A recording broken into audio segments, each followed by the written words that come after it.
Hi everyone, welcome back to another video from Webtech Tutorial. In this video, I'm gonna be showing you how to update Remitly application on your iOS device. So without wasting much of our time, let's dive into the video. In order to catch up with your Remitly platform and get updated with the platform, you'll need to update the Remitly application now and then. So in order to do that, first of all, open your App Store or your Play Store and in the search box type in Remitly. Once you get to the search result, look for this application and see if there is an update button available instead of open.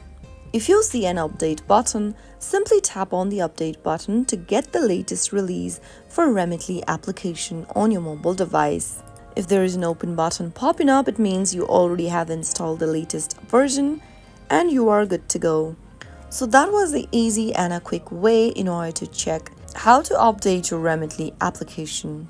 If you found the video to be helpful, go ahead and give us a thumbs up. Don't forget to subscribe to our channel by hitting the subscribe button. Also press on the notification bell so that you'll never miss another upcoming upload from us. I will be back again in the next episode. Thanks for watching.